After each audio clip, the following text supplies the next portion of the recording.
Hi, everybody. Welcome to another episode of That Early Childhood Nerd. I'm Heather Burnt Santee, and my guest today is Amy Chiu. Hi, Amy. Hi, Heather. Thanks for having me. Yeah. So I invited Amy to come and talk to me about one of her LinkedIn posts, and since then have discovered so many great LinkedIn posts from you, Amy. But would you just take a minute and tell folks what you want them to know about you, and then I'll All right. do my bit. Yes, thank you, Heather. Yes, I have been working in early childhood education for 18 years now. I was sort of a career changer. I went to school, I got my degrees, and then I decided I didn't want to do what I learned about. And then I became a mom, and that really shifted Wow. my entire focus. I became obsessed with my baby's development. So I wanted to learn everything possible. And so that's when I started taking classes. And so I started teaching 3 years later, and I've been in the classroom for, many years. And then I moved into school administration. Currently, I am a part-time school administrator for a preschool here in LA. I also teach child development here at a local community college. And then I do consulting work with area schools and schools in other places. Just talking about child development like you do. I Yeah. love talking about child development. I love helping parents and caregivers and educators to reframe what that early learning looks like, because we've been taught so many things that I think are have been harmful Right. in my practice. And so I love that you have a platform when we get to talk about this and talk about the truth of early Yeah. education. Yeah. Yeah, so important. I also teach at a community college, and I just started a new class for the summer term, talking about well, it's called the cognitive curriculum. So we're talking about math Oh. and science and those kinds of things. And I just spent the whole first week kind of busting some myths about Hmm. what we've sort of been marketed as math and science learning for young children and what development really tells us. And that gives us because we're going to be doing this the whole class, we're going to be talking about things in a Yes. different way than maybe you've seen. So I agree, it's so important. And I love what that you're out there doing this. So I'm going to read the bit from LinkedIn and then we'll kind of Sure. go through. But the idea is you're suggesting that rhythms are more important than like rigid routines in early Hmm. childhood. So you started by saying school can be a stressful place. It can be overstimulating and demanding, which impacts everyone's nervous system and ability to cope, let alone learn. The prevailing wisdom is that children thrive in predictable routines, but it's not black and white. Some of us live and die by the clock. I understand because I used to be this way, and I still struggle with this sometimes. I still have to remind myself, slow down, let go, respond to the child in front of me, not the schedule on the wall. Then you said, through this change, I have found more connection and joy in my daily practice. So I love that. And or I talked a bit before I hit record about how kind of tired I get sometimes of hearing just that phrase, children need structure, children need Hmm. routine, Hmm. being translated into, well, they need us to be rigid and inflexible so that they learn about the real world being rigid and inflexible. Right. But Hmm. really, I mean, you use the word predictable in there. That's really what it's about, right? Yes.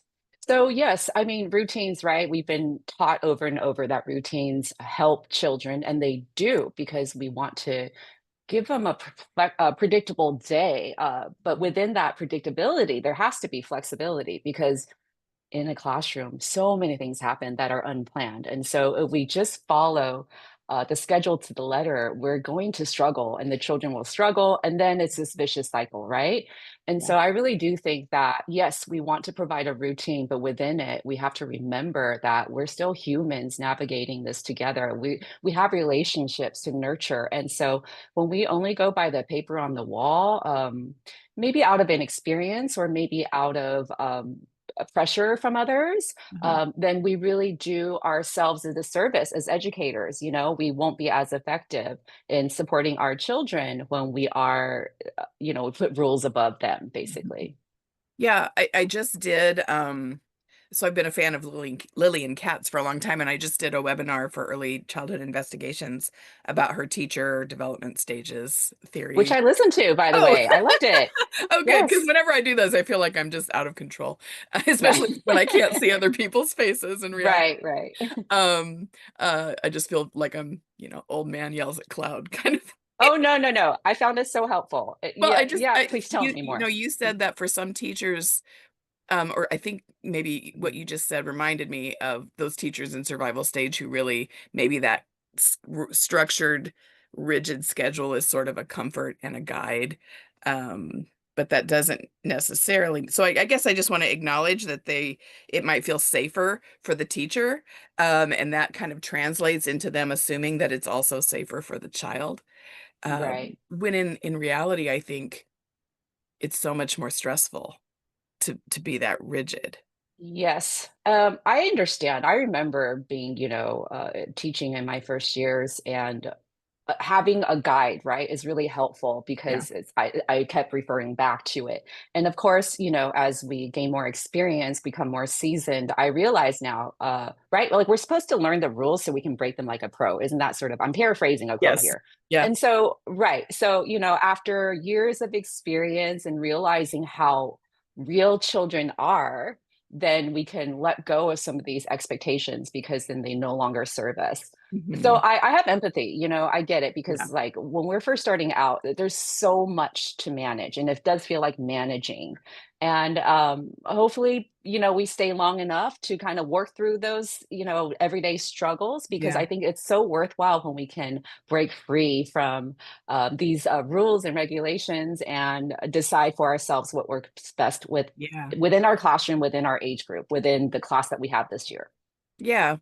And I love that you said break free because some of the other nerds and I are planning a series for later in the summer called Free the Teacher, where we're going to talk Oh, about these kind of things. Like it's okay to move away from things that don't serve yes. you. Great. So you said you really the kind of the whole focus of your post was that we should think about routines versus rhythm. Uh, Mhm. that routines are fixed, rhythms are flexible, both offer predictability, but one allows room for real-time connection, needs, and flow. So I wanted to let you kind of expand on that a little Yes. bit. I love So that language. oh, thank you so much. So, right, we have our daily flow, daily schedule. So we start school at 9, we do snack at 10, we do senders, blah, blah, blah, right? We have Yeah. this playtime, then we have lunchtime. And so I get it. I think, there's a rush to get through all of this every single day. And so now, as a school administrator, as a school leader, I get to tell my staff, it's okay, it's okay that if you start lunch late 5 minutes later, or start lunch earlier, because the little ones, they always get hungry Yep. earlier in the day, right? Like it's okay because we're not just trying to mold these little people into our schedules. We want to be responsive, and their needs are different, 2 to 3 to 4 to 5, right? They're so different. And so we really do have to adjust. And I mentioned flow too, and I know I probably will. You might talk about flow later Yeah. on because that's something new that I'm Spiral embracing. curriculum, right? Yeah, exactly. I read. I know you had Professor Allison Clark on your show. I Mhm. read her book, and it really blew my mind. Yeah. It made me think so much about what we're doing, to children and to ourselves when we expect everyone to follow the same structure all the time. And so, I'm thinking about flow state now and how we can allow children and ourselves to enter into flow because it's so much more enjoyable. We're not stressing about managing behavior when we just accept them for who they are right now and we can enjoy them without trying to just make them better, make them improve. And Yeah. so, yeah, and flow state is not something we can achieve with so many these transitions, so many Right. transitions throughout the day. I think about all our teacher plans, and we do spend so much time planning curriculum, planning setups, planning how to facilitate. But we have to remember that, again, it might not fit the children's needs or wants in the moment, and we can shelve our plans. We don't have to abandon them, but we can shelve them so that we can be responsive in the moment. But I think it does take a lot of us to give ourselves permission to do Right. so, because again, I think there's a lot of pressure, Mhm. whether it's admins, whether it's parents, other educators who might push us to, check all the things off the list, rather than saying it's okay if we didn't get everything accomplished today. Yeah. Yeah. So I've got two things I want to follow up. I have to remember them both. But Mm. first, what would you say to someone who does feel like we need to keep them in this rigid schedule because when they're 5 and 6 and go to kindergarten, they're going to be in a rigid schedule and I can't stop Uh, them, So how do we help those folks get past that fear that they won't be sure. ready for school? Well, we come up against this a lot. I was a teacher of fours and fives for many years. And so I definitely got this conversation from parents, from Yeah. my leaders in school, like, hey, all right, this is the time people are thinking about the next school, the next step. How are we going to get them ready? And I think, well, they will be ready, or let's flip the script. Let's make schools ready for children, right? I think that's really the root Mhm. problem here that we Yeah. need to address. Rather than make children fit the current mold, we have to change how school is structured, how school expectations are shaped. Because right now, it's not aligned with development, and it's Right. hurting us growing up. So I to those people, I would say, because sometimes I start hearing this in, after the new year. It's kind of like, you Mhm. go on a winter break, you come back after the new year, and now there's this like demand, like, we got to get the children Right. ready. And I think, wow, we still have like 5, 6, 7, 8 A months. That's lot a of months. long time. That's a Mhm. long time. Why are we all of a sudden applying pressure? There's a long time to continue growing at a pace that is right for each child, to still nurture that curiosity and wonder, because what we're doing is we're just taking the joy out of learning. And Mhm. then we send them off to school and it gets worse. Yeah. Let's stop the madness, right? Yeah, yeah. Yeah, thank you. And the other thing you mentioned transitions and flow state, and I think that's so important. Um, uh, because I mean, for lots of reasons, for the child to be able to be deeply engaged in their own, kind of pursuits and curiosity, and for us to not feel so stressed. But I also, whenever I ask or get into conversation with students or people that I'm doing like a presentation for, about helping children with their behavior, I always, kind of ask, when do you see it happening or tell me what specifically is happening? And I don't have the empirical data, but so often it's transition times that we're seeing behavior that's challenging for us. And I suggest, well, maybe look at your schedule and see where you can stop transitioning. And that just seems so like such a big unachievable idea for a lot of people. Hmm. And oftentimes I think we tell ourselves no before we even Mhm. try. Yeah. If again, let's give ourselves permission. Let's give one another permission to make changes, because that's real learning right there. We can't Yeah. just go into the classroom assuming we know it all. Yeah. We're always going to learn and evolve. And so, that paper on the wall, if it's not working, let's revisit that and Uh-huh. see what we can do. Yeah, yeah. Um, I have, at least for my students, most of them are already working in an early childhood program and Mhm. then have had the opportunity to come back and get their degree, because of the way our licensing rules, Mm. qualifications are set up. Um, and I just, it was last summer, I had a student, um, email me. She wasn't in my class for the summer, but she had been in the spring, and she emailed me and she said, um, uh, "For the summer, I'm gonna stop doing planned stuff and we're just gonna play. Do you think that's okay?" Mm. And I was like, Mhm. "Oh, have you?" Yes, of course I think that's Yes. okay. And then a couple weeks later, she emailed me and she said, "I can't believe how much different things are.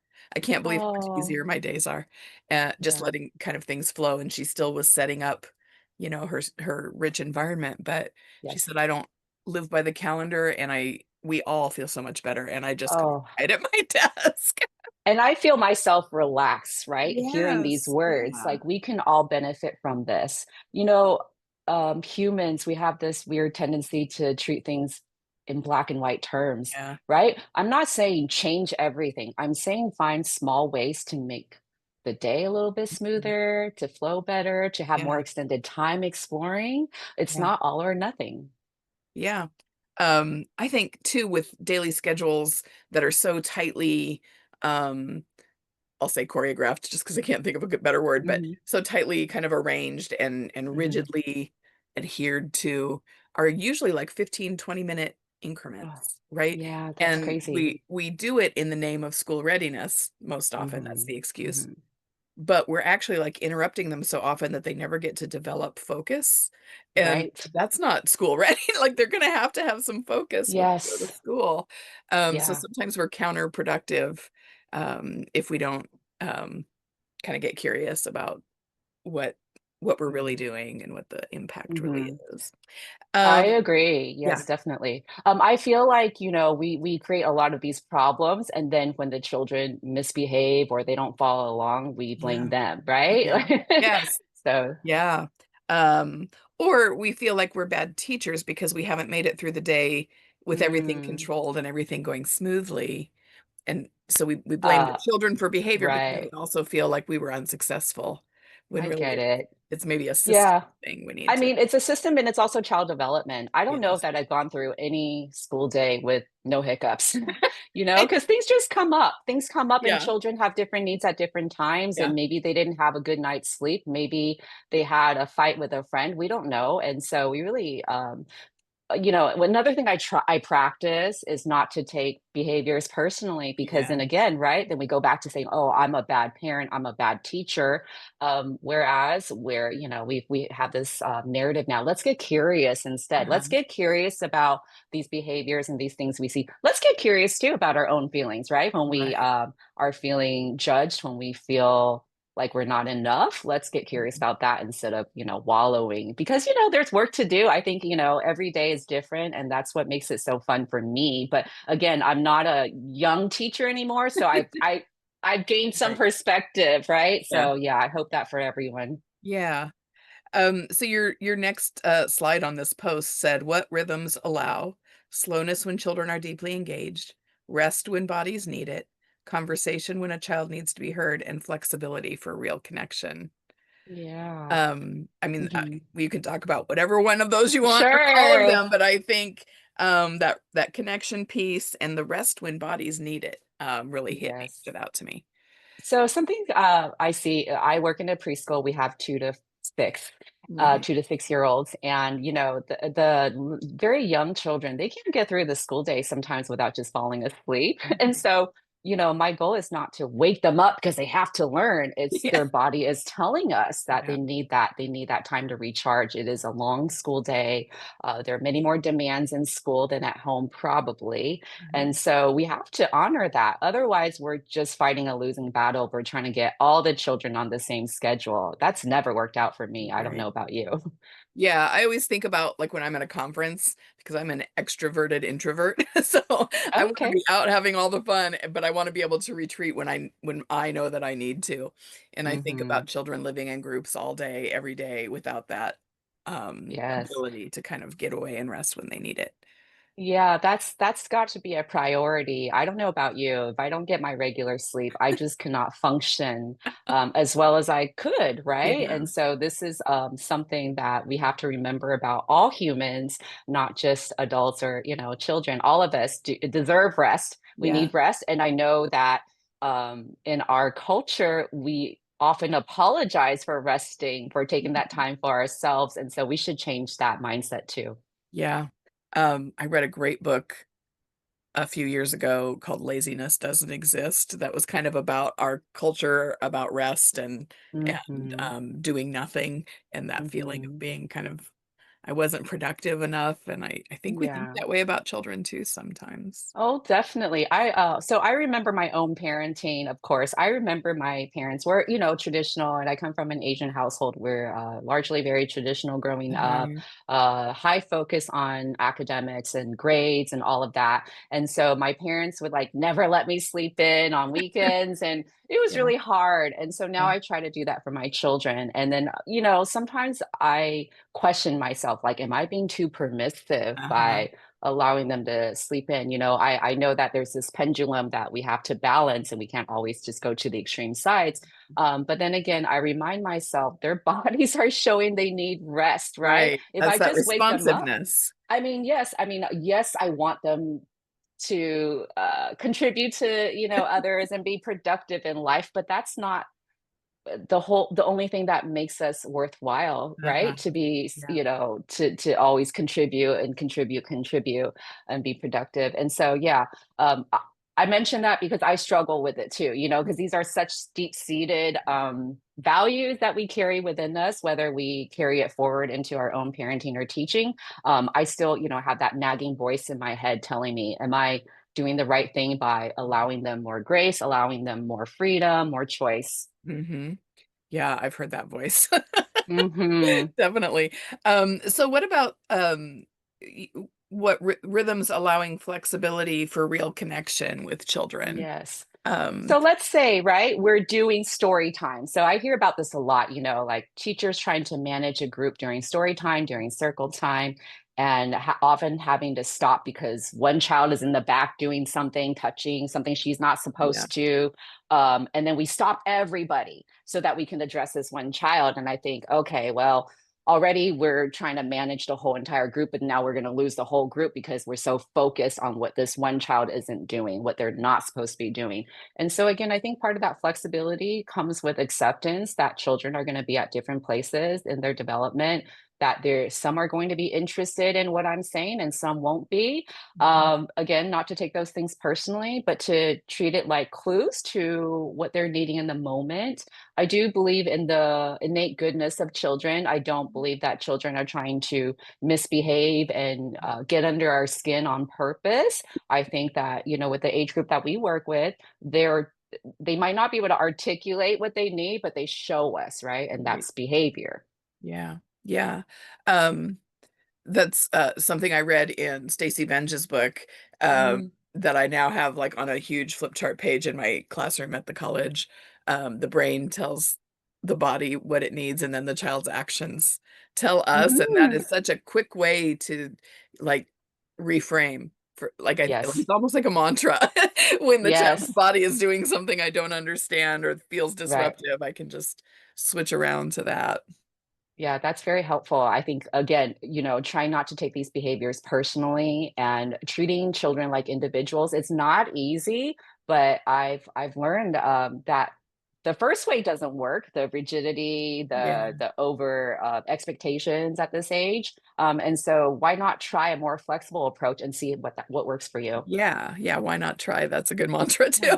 Yeah. Hmm. Uh, um, uh, oh, I had something and I lost it. Oh, That's all right. It'll come that's back. okay. Mhm. So then you say rhythms still offer structure. We come back to this idea that Yes.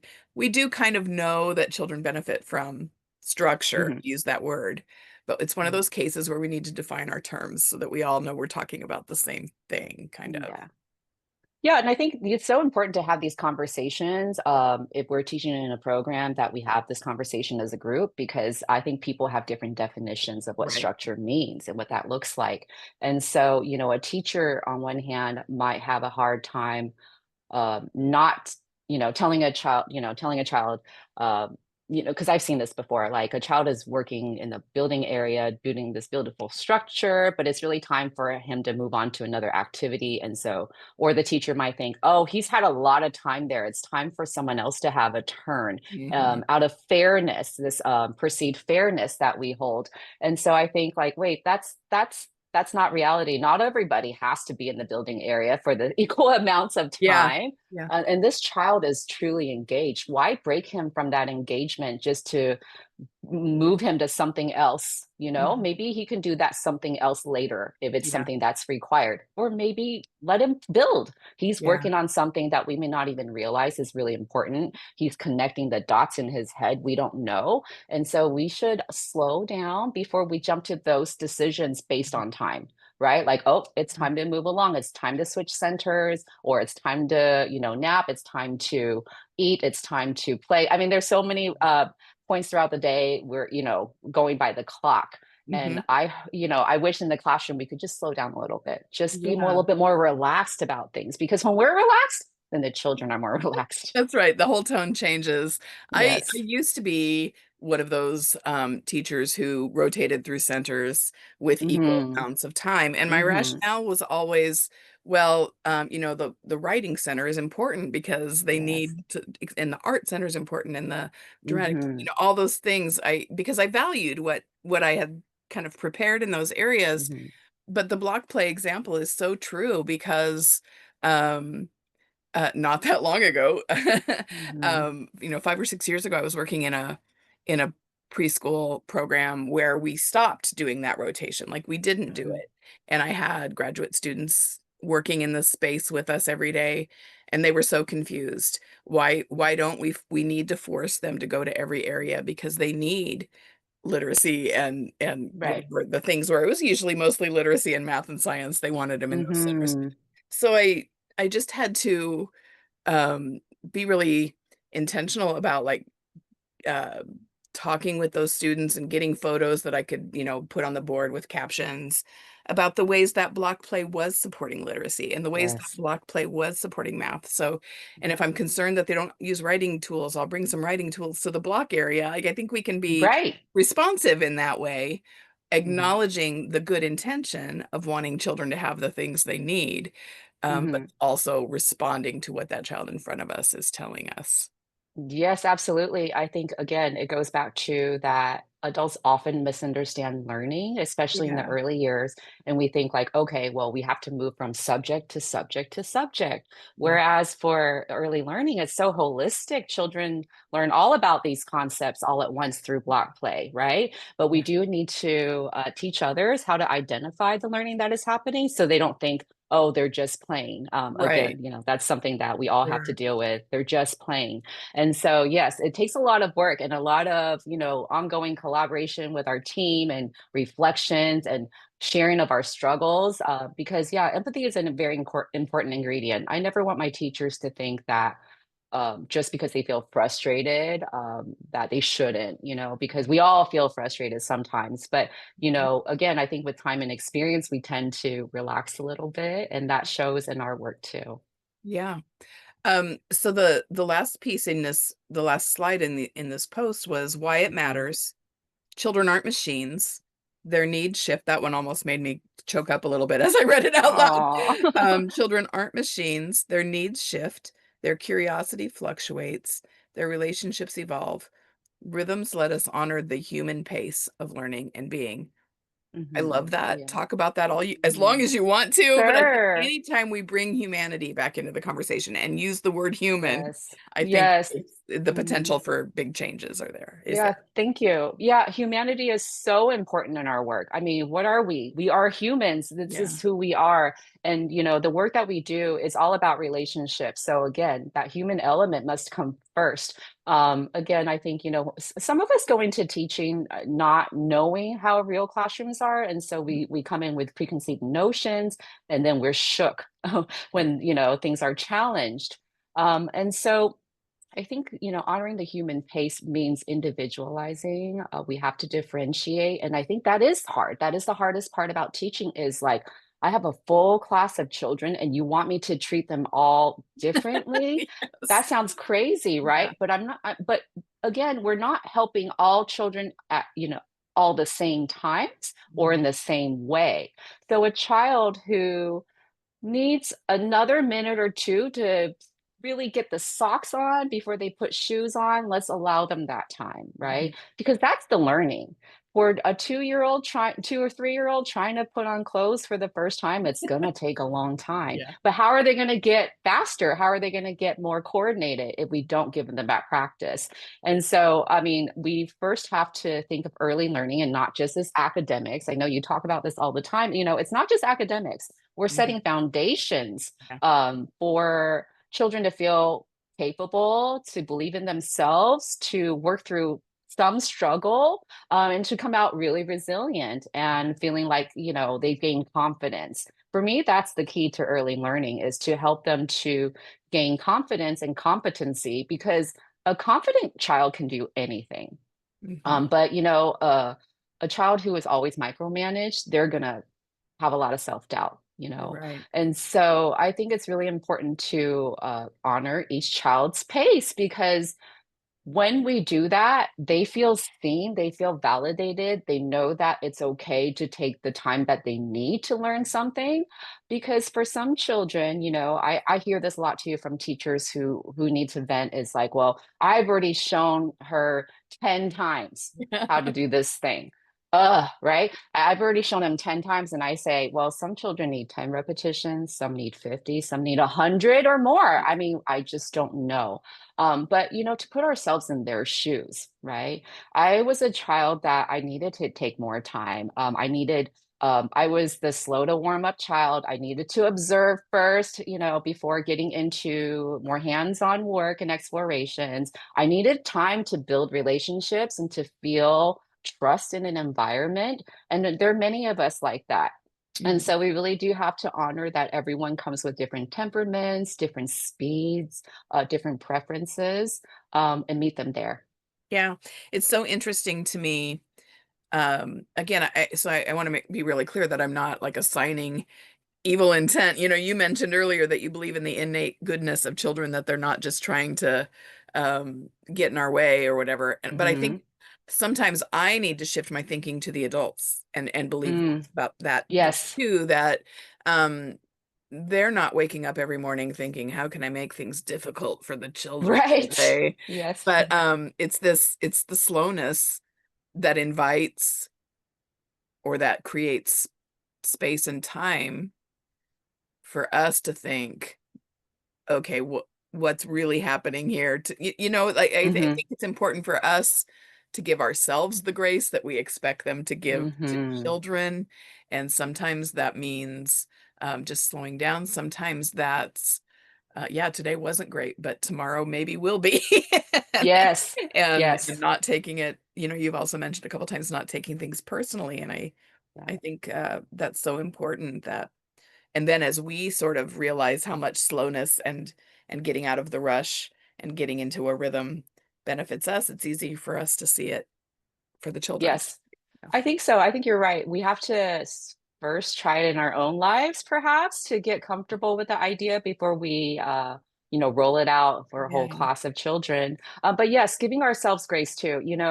So much of my learning is, I mean, I'm still reflecting all day long Yes. about things. I get disappointed. I feel frustrated. All of these things are so normal. But that's not going to stop us from trying, right? And that's the thing. I think, when I hear, well, we've always done it this way, Mhm. I think, oh, okay, maybe you've lost that spark. And, how can we bring that back? Because we all enter this field kind of fresh.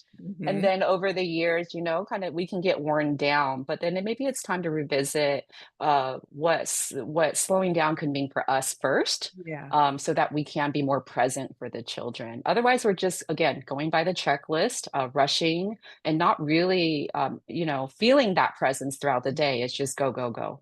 Yeah. Yeah. Um, it's just Mhm. it's so I tell my students all the time, and sometimes when I do presentations, I'll say none of us are born knowing how to do all of this. Like none of Mhm. us are born knowing how to do everything we're going to need to do in our life. And just because you're suddenly a grown up, you Right. still have to, you're still not going to know it all. It's a Mhm. constant kind of process. It is. Um, well, was there anything you wanted to say or talk about that we haven't hit yet? Well, I did want to mention, the importance of rituals in Yeah. a school day. Again, these are moments where we can slow down and really connect with children. So, from morning, from the arrivals, right? Children come in, we greet the parents. We treat them like they're part of the family because, we grow, and, we grow close together, having spent so much time together. And I think it's really important to start the day off like that, to slow down even for morning greetings. And maybe, yes, we still need to prep the classroom. We still are in the middle of changing books and materials. Mhm. But to not forget the importance of that connection, that daily connection that we can have through these rituals that maybe can feel perfunctory, but again, it's about bringing humanity back into Yeah.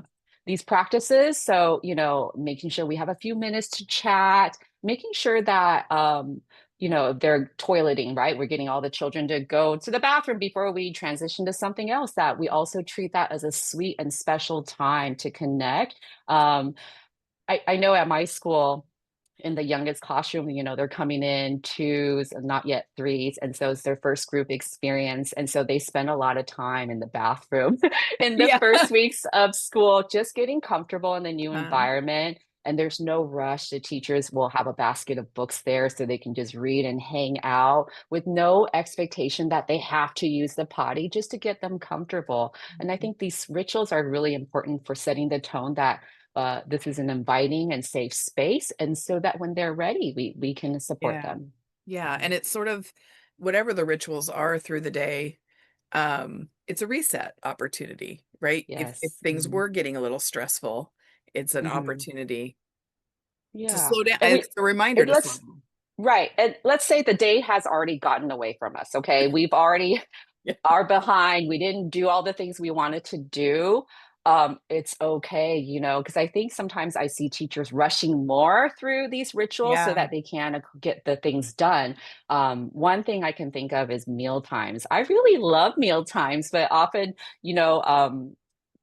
and maybe I shouldn't do this as administrator, but sometimes I'll pop into a classroom and join Uh-huh. lunchtime. Yeah. And then I might be sitting with a child who wants to have this really rich conversation and I'm listening. And then, he forgets to eat. And then the teacher might come by and say, oh, okay, but we didn't remember to take a Yeah. few bites, focus on your meal. And then I feel embarrassed, like, oh, I've, Yeah. overtaken. But again, I want to, us to know that these moments are connection, they build upon our relationship. And so anytime we can do that, it's Mhm. good because it's helping us to then stay more connected even through those challenging moments when we may have to stop a behavior or correct Yeah. something. Yeah. Yeah. I just a couple of months ago heard someone say it, back to that, well, we're in the spring of the year before kindergarten, so we have to Mhm. really get them ready now, talking about how she was teaching them to eat fast because she Oh, knew that in kindergarten and school that their lunches are so short, that they oh, that's really can't. sad. I know, and she didn't feel good about it, but she felt like she had Right. to do it. So I was like, you really can do it Oh, another way. And she really did just need that permission, like someone saying, yes.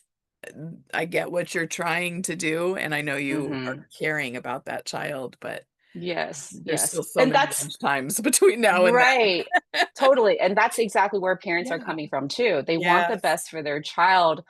They think this is the way to go about it, right? And Uh-huh. so that's why the family engagement, the parent education is so key, right? We don't just work with children, we work with families, because oftentimes that's a missing piece.